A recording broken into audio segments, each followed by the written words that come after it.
నమస్కారం n times కి స్వాగతం. హెడ్లైన్స్ చూద్దాం.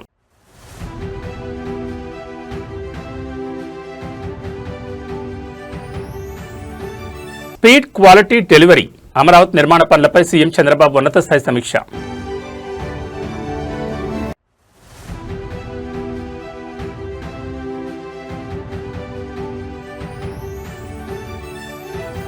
విద్యార్థులను సొంత పిల్లలుగా భావించి బోధించాలి, ఉపాధ్యాయ లోకానికి పిలుపు.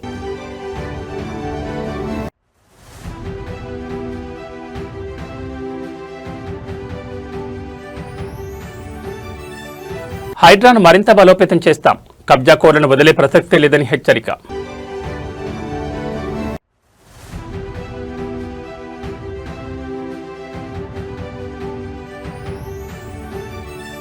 తెలుగు జాతికే భారతదేశానికే గర్వకారణం, బీఆర్ఎస్ నేతల ప్రశంసలు. ఆంధ్రప్రదేశ్ రాజధాని అమరావతి నిర్మాణ పనులను వేగవంతం చేసేందుకు ముఖ్యమంత్రి చంద్రబాబు నాయుడు కార్యాచరణను మరింత వేగవంతం చేశారు. రాజధాని పనులు నిర్దిష్ట సమయానికి పూర్తి కావాలని, పనుల్లో ఏమాత్రం ఆలస్యం సహించేది లేదని స్పష్టం చేశారు. అమరావతి నిర్మాణ సంస్థల ప్రతినిధులు ఉన్నతాధికారులతో సచివాలయంలో నిర్వహించిన ఉన్నత స్థాయి సమీక్ష సమావేశంలో సీఎం పలు కీలక ఆదేశాలు జారీ చేశారు. సమీక్ష సమావేశంలో మాట్లాడిన ముఖ్యమంత్రి చంద్రబాబు స్పీడ్, క్వాలిటీ, డెలివరీ అనే మూడే ప్రధాన లక్షణాలుగా రాజధాని నిర్మాణం జరగాలని అధికారులకు దిశానిర్దేశం చేశారు. అమరావతిలో 95 కీలక ప్రాజెక్టులకు సంబంధించి 50,999 కోట్ల విలువైన పనులు చేపట్టామని, రాబోయే రోజుల్లో నెలకు కనీసం 7.92% చొప్పున పనులు పూర్తి కావాలని గడువు విధించాను. భూసేకరణ, నిధుల సమీకరణ, అనుమతులు మరియు డిజైన్ల ప్రక్రియలో అన్ని శాఖలు సమన్వయంతో ముందడుగు వేయాలని ఆదేశించారు. ఇకపై తాను కూడా స్వయంగా క్షేత్రస్థాయిలో రాజధాని నిర్మాణ పనులను పర్యవేక్షిస్తానని వెల్లడించారు. ఈ సమావేశంలో పురపాలక శాఖ మంత్రి నారాయణ, సీఎస్ సాయి ప్రసాద్ సహా ఇతర ఉన్నతాధికారులు పాల్గొన్నారు. సీఎం చంద్రబాబు ఇచ్చిన దిశానిర్దేశంతో రాజధాని అమరావతి పనుల్లో మరింత వేగం పుంజుకోనుంది.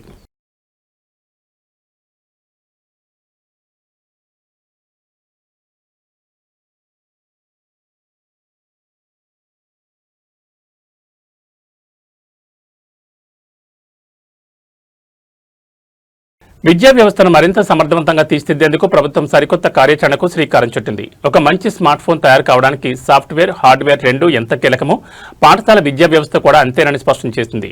ఈ క్రమంలో టీచర్లు మరియు హెచ్ఎంలు విద్యా వ్యవస్థకు అసలైన సాఫ్ట్వేర్ అని, వారి ముద్ర విద్యా ఫలితాల్లో స్పష్టంగా కనిపించాలని ఉపాధ్యాయ లోకానికి దిశానిర్దేశం చేసింది. గత 5 ఏళ్ల కాలంలో తీవ్ర ఒత్తిడి మరియు రకరకాల కారణాల వల్ల ఉపాధ్యాయులు తీవ్రంగా డిమోటివేట్ అయ్యారని ప్రభుత్వం పేర్కొంది. వారిలో తిరిగి ఆత్మవిశ్వాసాన్ని, సేవానిరతను నింపేందుకు పాజిటివ్ రీఇన్ఫోర్స్మెంట్ పద్ధతులను అమలు చేయబోతున్నట్లు వెల్లడించింది. బోధన నాణ్యత పెరగాలంటే ముందుగా ఉపాధ్యాయులకు ప్రోత్సాహం, సరైన వాతావరణం కల్పించడం అత్యంత కీలకమని స్పష్టం చేసింది. పాఠశాలలో చదువుకునే ప్రతి విద్యార్థిని తమ సొంత పిల్లలుగా భావించి వారి భవిష్యత్తు కోసం అంకిత భావంతో నిర్ణయాలు తీసుకోవాలని ఉపాధ్యాయులు, ప్రధాన ఉపాధ్యాయులకు పిలుపునిచ్చింది. హార్డ్వేర్ లాంటి మౌలిక వసతులతో పాటు సాఫ్ట్వేర్ లాంటి టీచర్ల నిబద్ధత తోడైతేనే ప్రభుత్వ బడుల్లో విప్లవాత్మక ఫలితాలు సాధ్యమవుతాయని ఉద్ఘాటించింది. ఉపాధ్యాయుల సాధికారతతో ప్రభుత్వ పాఠశాలల రూపురేఖలు మారబోతున్నాయని విద్యాశాఖ ధీమా వ్యక్తం చేస్తోంది.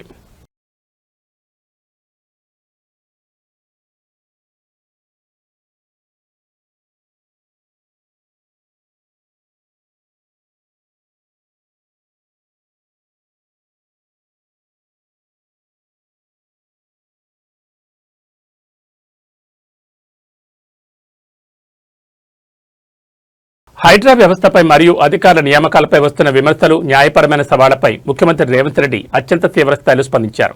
హైడ్రా అనేది కాంగ్రెస్ ప్రభుత్వం తీసుకొచ్చిన అతిపెద్ద సంస్కరణ అని, దీన్ని మరింత బలోపేతం చేస్తామని స్పష్టం చేశారు. అధికారుల నియామకం అనేది ప్రభుత్వ ప్రాథమిక విచక్షణాధికారమని, దాన్ని ఎవరూ లాక్కోలేరని తేల్చి చెప్పారు. మీడియాతో మాట్లాడిన సీఎం రేవంత్ రెడ్డి గతంలో ఐఏఎస్ అధికారి సోమేష్ కుమార్పై దాదాపు 400 కోట్ల ధిక్కరణ కేసులున్న విషయాన్ని ప్రస్తావించారు. ఒక అధికారిని ఎక్కడ ఏ బాధ్యతలో నియమించాలనేది ప్రభుత్వ విచక్షణాధికార పరిధిలోని అంశమని స్పష్టం చేశారు. కబ్జా కోర్లు తప్పుడు పత్రాలతో కోర్టులను తప్పుదో పట్టిస్తున్నారని, ఇలాంటి తప్పుడు కేసులను న్యాయస్థానాల్లోని చట్టబద్ధంగా ఎదుర్కొంటామని వెల్లడించారు. హైడ్రా పనితీరుపై దేశవ్యాప్తంగా ప్రశంసలు వచ్చాయని రేవంత్ రెడ్డి గుర్తు చేశారు. చెరువులు, కుంటలు, నాలాలు మరియు పార్కులను కాపాడమే హైడ్రా ప్రాథమిక విధి అని, ఎవరైనా చెరువులు, పార్కులను ఆక్రమిస్తే నిర్దాక్షిణ్యంగా కూల్చివేతలుంటాయని హెచ్చరించారు. ఆక్రమణ విషయంలో రాజీ పడే ప్రసక్తే లేదని తేల్చి చెప్పారు. హైడ్రా విషయంలో సీఎం రేవంత్ రెడ్డి విస్పష్ట ప్రకటనతో తెలంగాణ రాజకీయాల్లో మరోసారి వేడి పెరిగింది. దొంగలు అంటారు, కబ్జా కోర్లు అంటారు, బీఆర్ఎస్ వాళ్ళు అంటారు.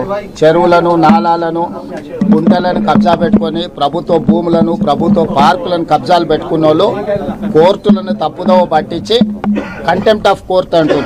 కంటెంప్ట్ ఆఫ్ కోర్ట్ ఉంటే అధికారులను మార్చాలనే నిబంధన ఉంటే గతంలో సోమేష్ కుమార్ మీద 400 కంటెంప్ట్ కేసులు ఉన్నాయి. ఆ రోజు ఇవన్నీ ఏది మాట్లాడలే. ఒక అధికారిని ఎక్కడ నియమించాలనేది ప్రభుత్వం యొక్క విచక్షణ అధికారం. ఆ విచక్షణ అధికారాన్ని ఎవరు గుంజుకోలేరు. కాబట్టి ఈరోజు తప్పుడు కేసులను న్యాయస్థానాల మీద సంపూర్ణమైన విశ్వాసం ఉంది. న్యాయస్థానాలలో ఎదుర్కొంటాం. హైడ్రా మంచి పనులు చేస్తుంది. మా ప్రభుత్వం తీసుకొచ్చిన the greatest reform is Hydraa. We have protected lakes and nalas and water bodies. So we don't have any issues with Hydra. We are going to empower Hydra. Hydra is one of the best institution. We got appreciation from all over India. So కొట్టేదే బడా బాబులను లేఖలలో ఉన్నదే. బడా బాబులు అంటే నువ్వు సొంతలు కట్టుకుంటే పోయి నీళ్లు కూడా కొట్టాలా? నువ్వు పార్కులో కబ్జా పెట్టుకుంటే పార్కుల కబ్జాలు పెట్టినా కూలగొడతావు. నువ్వు చెరువులను కుంటలను ఆక్రమించుకుంటే వాటిని కూలగొడతావు. బడాబాబులు జూబ్లీహిల్స్ సొంత డబ్బులతో ఇల్లు కట్టుకుంటే హైదరాబాద్ కూలగొడతాయి. హైడ్రా జాబే ప్రభుత్వ పార్కులను, చెరువులను, కుంటలను, నాలాలను కాపాడడమే. ఆ పని పర్ఫెక్ట్గా చేస్తుంది. ఎక్కడైతే కబ్జాకోరులు తప్పుడు డాక్యుమెంట్లతో కోర్టులను తప్పుదోవ పట్టించి అదేవిధంగా బతుకమ్మ కుంట లాంటి వాటిని కూడా బీఆర్ఎస్ వాళ్ళు కబ్జా పెట్టుకొని దాంట్లో కూడా కంటెంప్ట్ ఆఫ్ కోర్ట్ వేసిండ్రు. దాని పేరే బతుకమ్మ కుంట. ఆ బతుకమ్మ కుంటను ఆక్రమించుకుంటే దాన్ని పునరుద్ధరించిండ్రు. దాని మీద కూడా కోర్టు ఈరోజు కంటెంప్ట్ మూవ్ చేసిండ్రు, కేసు నడుస్తుంది. వీటిని ఏ విధంగా చూడాలి? అదేవిధంగా ముఖ్యమైన ఒక కబ్జా కోర్ 100 ఎకరాల ప్రభుత్వ భూమిని కబ్జా పెట్టుకుంటే ఖాళీ చేయించింది. ఏ విధంగా చూడాలి? సో ఇలాంటి వాళ్ళు కూడా ఈరోజు మీకు కంటెంప్ట్ ఆఫ్ కోర్ట్ అని కేసులు వేసిండ్రు. కాబట్టి దయచేసి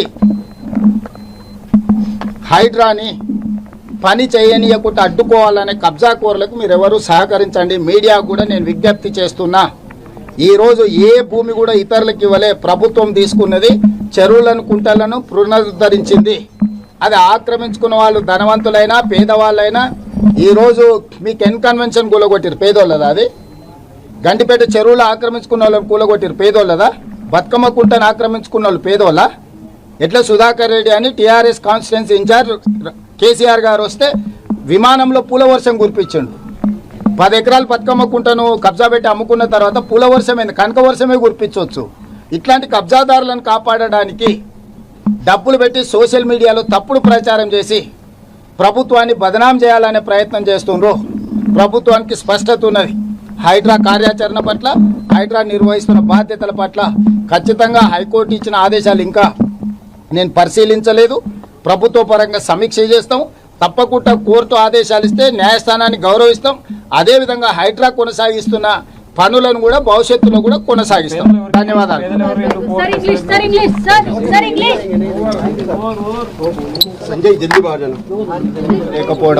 తెలంగాణ గడ్డపై జన్మించిన మరో ప్రతిభావంతుడు అంతర్జాతీయ వేదికపై దేశ కీర్తి పతాకాన్ని ఎగురవేశారు. ప్రముఖ ప్రవాస భారతీయుడు ఉదయన్ నాగరాజు తొలిసారిగా బ్రిటన్ హౌస్ ఆఫ్ లార్డ్స్ కి ఎన్నికై చరిత్ర సృష్టించారు. ఈ సందర్భంగా న్యూఢిల్లీలో ఏర్పాటు చేసిన ప్రత్యేక అభినందన సభలో బీఆర్ఎస్ వర్కింగ్ ప్రెసిడెంట్ కేటీఆర్ పాల్గొని ఉదయన్ నాగరాజును ఘనంగా సన్మానించారు. ఢిల్లీలో వైభవంగా జరిగిన ఈ సన్మాన కార్యక్రమంలో కేటీఆర్ ఉదయన్ నాగరాజుకు శాలువా కప్పి పుష్పగుచ్చం అందించి హృదయపూర్వక అభినందనలు తెలిపారు. బ్రిటన్ పార్లమెంట్ ఎగువ సభ అయిన హౌస్ ఆఫ్ లార్డ్స్ సభ్యుడిగా తెలంగాణ బిడ్డ ఎంపిక కావడం యావత్ తెలుగు జాతికే కాకుండా భారతదేశానికి గర్వకారణమని కేటీఆర్ కొనియాడారు. అంతర్జాతీయ స్థాయిలో తెలుగువారి ప్రతిభకు లభించిన అరుదైన గుర్తింపిదని పేర్కొన్నారు. ఈ విశిష్ట సన్మాన కార్యక్రమంలో రాజ్యసభ సభ్యులు వద్దిరాజు రవిచంద్ర, దివికొండ దామోదరరావు, మాజీ మంత్రి ఎమ్మెల్యే గుంటకండ్ల జగదీష్ రెడ్డి మరియు పార్టీ సీనియర్ నాయకుడు జాన్సన్ నాయక్ తదితరులు పాల్గొన్నారు. ఉదయన్ నాగరాజ్ భవిష్యత్తులో మరిన్ని ఉన్నత శిఖరాలను అధిరోహించాలని, ఎన్ఆర్ఐ సమాజానికి మరియు మాతృభూమికి తన వంతు సేవలు అందించాలని ప్రజాప్రతినిధులు ఆకాంక్షించారు. బ్రిటన్ రాజకీయాల్లో తెలంగాణ బిడ్డ సత్తా చాటం పట్ల ప్రవాస భారతీయులు బీఆర్ఎస్ శ్రేణులు హర్షం వ్యక్తం చేస్తున్నారు.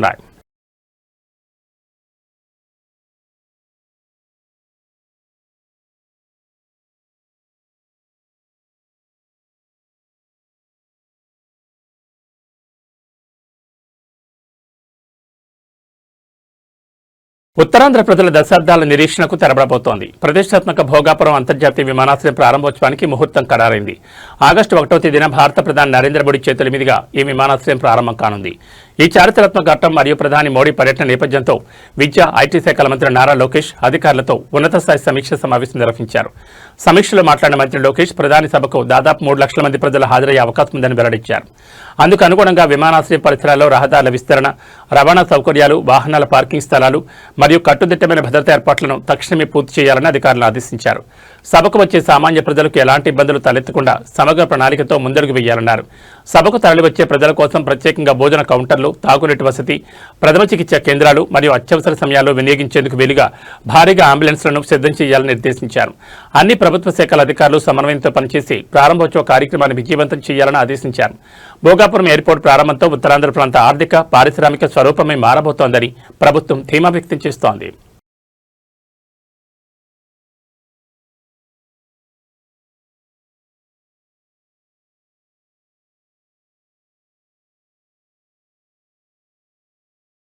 విశాఖపట్నంలో ప్రతిష్టాత్మకంగా జరుగుతున్న సింహాద్రి అప్పన్న గిరి ప్రదక్షిణలో అధికారుల అనాలోచిత నిర్ణయాలు భక్తులకు తీవ్ర నరకాన్ని చూపిస్తున్నాయి. సరైన ముందస్తు ప్రణాళికలు, ట్రాఫిక్ మళ్లింపు చర్యలు లేకపోవడంతో గిరి ప్రదక్షిణ మార్గంలో వాహనదారులు, భక్తులు గంటల తరబడి నరకయాతన అనుభవిస్తున్నారు. ఇసుకతోట, హనుమంతవాక జంక్షన్ల పరిసర ప్రాంతాల్లో గత కొన్ని గంటలుగా భారీగా ట్రాఫిక్ స్తంభించిపోయింది. సింహాద్రి అప్పన్న గిరి ప్రదర్శనకు లక్షలాదిగా భక్తులు తరలివచ్చారు. అయితే వారి రాకపోకలకు అనుగుణంగా ప్రత్యామ్నాయ మార్గాలను ఏర్పాటు చేయడంలో యంత్రాంగం ఘోరంగా విఫలమైంది. దీంతో గత 5 గంటలకు పైగా వాహనాలు ఎక్కడికక్కడ నిలిచిపోయాయి. చిన్నారులు, వృద్ధులు, భక్తులు ట్రాఫిక్ చిక్కుల్లో పడి తీవ్ర అస్వస్థతకు గురవుతున్నారు. ఈ ఉత్సవం కోసం గత వారం రోజులుగా మంత్రులు వంగల్పూడి అనిత, డోలా బాలవీరాంజనేయ స్వాములతో పాటు ఐఏఎస్, ఐపీఎస్ అధికారులు వరుస సమీక్షలు నిర్వహించారు. స్వయంగా క్షేత్రస్థాయిలో పర్యటన చేసినప్పటికీ గ్రౌండ్ లెవెల్లో ఈ సమీక్షలు ఎలాంటి సత్ఫలితాలను ఇవ్వలేకపోయాయని భక్తులు ఆగ్రహం వ్యక్తం చేస్తున్నారు. ట్రాఫిక్ ను క్లియర్ చేసి భక్తులకు ఇబ్బంది లేకుండా చేయడంలో పోలీసులు, యంత్రాంగం తక్షణమే చర్యలు తీసుకోవాలని స్థానికులు కోరుతున్నారు.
ఎక్కడ దారుందాలు వచ్చేస్తున్నాడు దాని తెలియక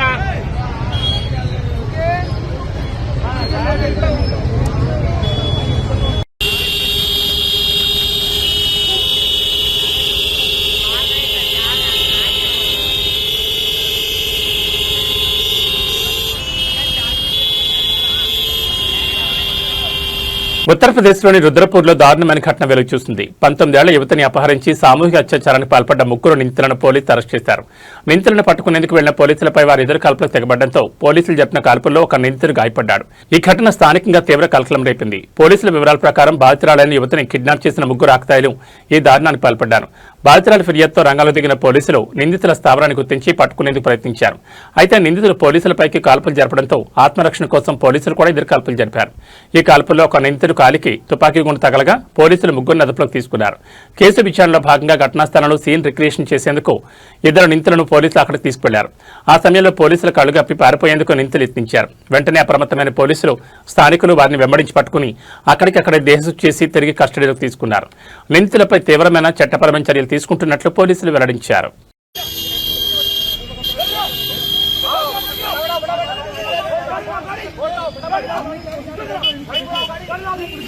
ये रेप के आरोपी हैं, ये 2 आरोपी रेप के हैं, एक और आरोपी जो कार धीरे है और इसको देखिए ये भागने की कोशिश कर रहे हैं, यहाँ से फिर भागने की कोशिश कर रहे हैं। जो है ये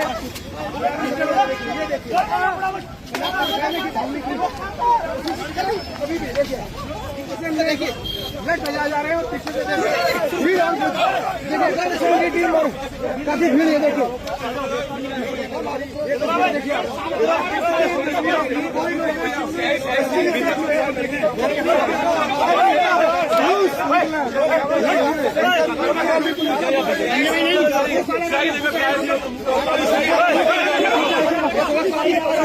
देखिए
अरे मारना मत यार,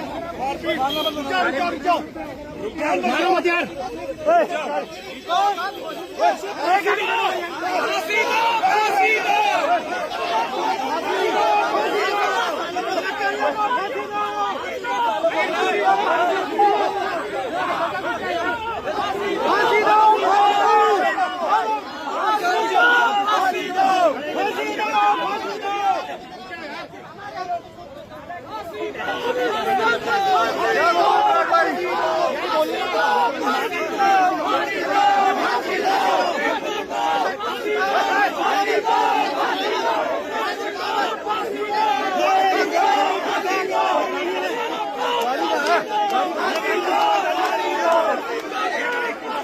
హైదరాబాద్ నగరంలో రక్షక భటుడే భక్షకుడిగా మారిన సంచలన ఘటన వెలుగు చూసింది.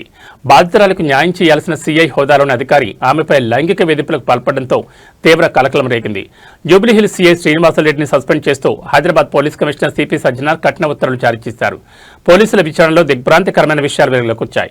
తన సమస్యపై ఫిర్యాదు చేయడానికి స్టేషన్కు వచ్చిన ఒక మహిళ బలహీనతను ఆసరాగా చేసుకున్న సీఐ శ్రీనివాసరెడ్డి ఆమెను లొంగ తీసుకుని శారీరకంగా వాడుకున్నట్లు నిర్ధారణ అయింది. అంతేకాకుండా ఆమెకు సంబంధించిన కొన్ని రహస్య వీడియోలను అడ్డం పెట్టుకుని సదరు మహిళ నుంచి భారీగా డబ్బులు లాగినట్లు విచారణలో గుర్తించారు. కొన్ని రోజుల పాటు సదరు మహిళతో ఒకే ఇంట్లో కలిసి ఉన్న సీఐ ఆ తర్వాత ఆమెను వదిలించుకునేందుకు తీవ్ర ప్రయత్నాలు చేశాడు. దీంతో బాధితురాలు సీఐ అక్రమాలకు సంబంధించిన ఆధారాలను బయటపెట్టడంతో అసలు నిజాలు వెలుగులోకి వచ్చాయి.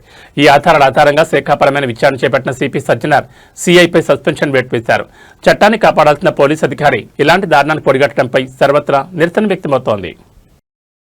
జోగులాంబ గద్వాల జిల్లాలో అత్యంత హృదయ విదారకర ఘటన వెలుగుచూసింది. తరగతి గదిలో మార్కుల పేరుతో తోటి విద్యార్థుల ముందు లెక్చరర్ తీవ్రంగా అవమానించడంతో మనస్తాపం చెందిన ఒక ప్రతిభావంతుడైన ఇంటర్ విద్యార్థి సూసైడ్ నోట్ రాసి ఆత్మహత్యకు పాల్పడ్డాడు.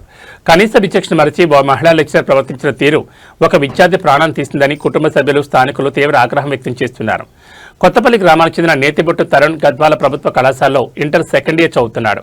ఇంటర్ ఫస్ట్ ఇయర్ ఫలితాల్లో 440 మార్కులకు గాను 434 మార్కులు సాధించి జిల్లాలోని 2వ స్థానంలో నిలిచాడు. అయితే కాలేజీలో 435 మార్కులు వచ్చిన మరో విద్యార్థితో పోలిస్తూ 434 మార్కులు వస్తే నువ్వేమన్నా గొప్పోడివా, నీకంటే ఎక్కువ వచ్చిన వారు లేరా అంటూ ఓ మహిళా లెక్చరర్ తరుణ్ను కించపరిచింది. అలా మాట్లాడడం కరెక్ట్ కాదని విజ్ఞప్తి చేసిన తరుణ్ను నువ్వేమైనా మంత్రి కొడుకువా అంటూ సదరు లెక్చరర్ అందరి ముందు చెంపపై కొట్టి అవమానించింది.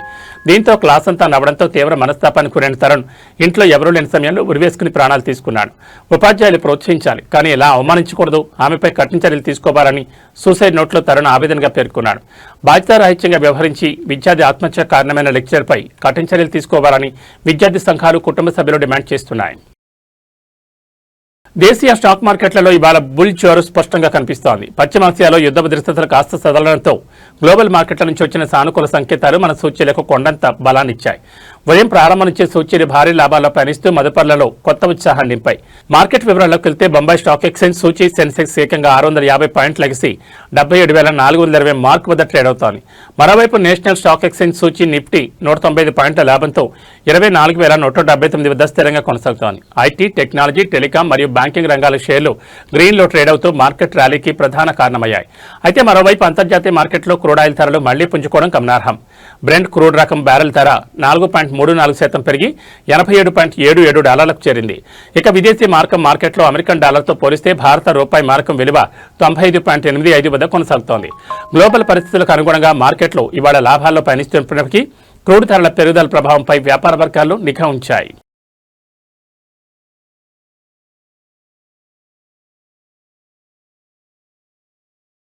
ఇక బంగారం ధరల విషయానికి వస్తే హైదరాబాద్లో 24 క్యారెట్ల 10 గ్రాముల స్వచ్ఛమైన బంగారం ధర ఇవాళ 660 రూపాయలు తగ్గి 1,43,510కి చేరుకుంది. అదేవిధంగా ఆభరణాల తయారీకి ఉపయోగించే 22 క్యారెట్ల 10 గ్రాముల పసిడి ధర 600 మేర దిగివచ్చి 1,31,550 వద్ద పలుకుతోంది.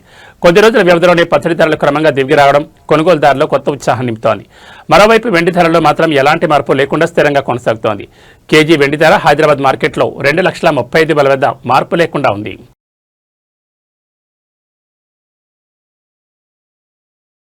ఇక వాతావరణ విషయానికి వస్తే తెలంగాణలో ఆదిలాబాద్, ఆసిఫాబాద్, మంచిర్యాల, నిర్మల్, నిజామాబాద్, జగిత్యాల, వికారాబాద్, సంగారెడ్డి, మెదక్ మరియు కామారెడ్డి జిల్లాలో ఈరోజు మోస్తరు నుంచి భారీ వర్షాలు కురిసే అవకాశం ఉందని వాతావరణ శాఖ తెలిపింది. నగరంతో పాటు పరిసర ప్రాంతాల్లో వాతావరణం మేఘావృతమై ఉండి తేలికపాటి నుంచి మోస్తరు జల్లులు పడే అవకాశం ఉందని అధికారులు తెలిపారు. మరోవైపు ఆంధ్రప్రదేశ్లో అల్లూరు సీతారామరాజు, పోలవరం జిల్లాలో ఓ మోస్తరు వర్షాలు కురుస్తాయని విపత్తుల నిర్వహణ సంస్థ తెలిపింది. శ్రీకాకుళం, పార్వతీపురం మన్యం, తూర్పుగోదావరి, పశ్చిమ గోదావరి, ఏలూరు, ఎన్టీఆర్ మరియు నంద్యాల జిల్లాల్లో ఉరుములు, మెరుపులు మరియు పిడుగులతో కూడిన వర్షాలు పడే అవకాశం ఉన్నందున ప్రజలు చెట్ల కింద నిలబడొద్దని సూచించారు. వర్షాలు మరియు పిడుగుల ముప్పు ఉన్నందున రైతులు, పొలం పనులకు వెళ్లే కూలీలు మరియు వాహనదారులు తగిన జాగ్రత్తలు తీసుకోవాలని అధికారులు కోరుతున్నారు.